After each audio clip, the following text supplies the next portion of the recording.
इस वीडियो में नवरात्रि से जुड़ी सभी बातें जानेंगे। नवरात्रि पे क्या करें, क्या ना करें, कलश स्थापना कैसे करें और साथ ही साथ नवरात्रि क्यों मनाई जाती है। तो चलिए स्टार्ट करते हैं। सबसे पहले नवरात्रि की आपको बहुत शुभकामनाएं। साथ ही साथ मेरे YouTube चैनल पर आपका बहुत बहुत स्वागत है। पहले हम कथा जानते हैं। पौराणिक कथाओं के अनुसार जब असुरों का अत्याचार बढ़ने लगा और महिषासुर नाम का राक्षस तीनों लोकों पर अपना अधिकार जमाने लगा, फिर सभी देवता भयभीत हो गए और ब्रह्मा विष्णु महेश के पास पहुँचे, जहाँ पर तीनों देवताओं ने अपनी शक्तियाँ प्रकट की और उसी तेज से उत्पन्न हुई माँ दुर्गा, जिनके 10 हाथ थे और हर हाथ में अलग अलग शस्त्र।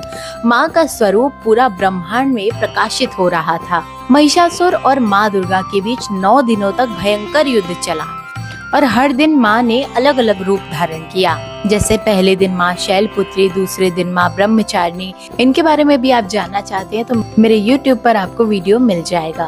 9 दिनों तक भयंकर संग्राम चला और 10वें दिन माँ ने महिषासुर का वध किया। तभी से दशहरा को बुराई पर अच्छाई के जीत के रूप में मनाए जाने लगा। नवरात्रि हमें सिखाती है कि चाहे संकट कितना ही बड़ा क्यों ना हो, लेकिन सच्चाई और शक्ति के आगे असत्य कभी नहीं टिकता है। अब आइए जान लेते हैं कि कलश स्थापना कैसे करनी है। सबसे पहले माँ दुर्गा की फोटो लेकर उन पर चुनरी चढ़ाएं और कलश स्थापना के लिए कलश को मिट्टी में रखकर उस पर जौ बोएं, जो जीवन और उन्नति का प्रतीक होता है। कलश स्थापना के बाद भोग चढ़ाएं, घी का दीपक जलाएं और कपूर जलाना बेहद ही शुभ होता है और मंत्रों के साथ माँ की आरती करें। साथ ही साथ आप इन 9 दिनों में दुर्गा सप्तशती, दुर्गा चालीसा या नव दुर्गा का पाठ कर सकते हैं। अंतिम दिनों में कन्या पूजन किया जाता है, जो बेहद ही शुभ माना जाता है। जब छोटी छोटी कन्याएं देवी के रूप में हमारे घर में प्रवेश करती हैं, तो माँ प्रसन्न होती हैं।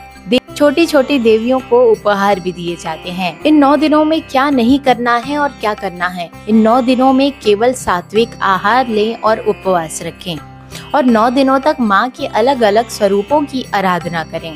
साथ ही साथ प्रतिदिन सुबह शाम माँ की पूजा क्या नहीं करना चाहिए। मांस, मदिरा और नशे से दूर रहना चाहिए। लहसुन प्याज का सेवन बिल्कुल भी ना करें। वैसे तो कहा जाए तो झूठ और क्रोध भी नहीं करना चाहिए, लेकिन इस कलयुग में ऐसा संभव नहीं है। इन 9 दिनों में बाल कटवाना, नाखून काटना, ये सब निषेध है। नवरात्रि केवल व्रत या उपवास नहीं, बल्कि आत्म शुद्धि का भी अवसर होता है। इस नवरात्रि माँ दुर्गा से शक्ति, साहस और शांति की कामना। कोई भी सवाल आपका है तो मुझे कमेंट करके जरूर बताइएगा। और ये वीडियो आपने यहाँ तक देखा है तो कमेंट में जय माता दी जरूर लिखिएगा। फिर मिलेंगे एक नए वीडियो के साथ। तब तक के लिए जय माता दी।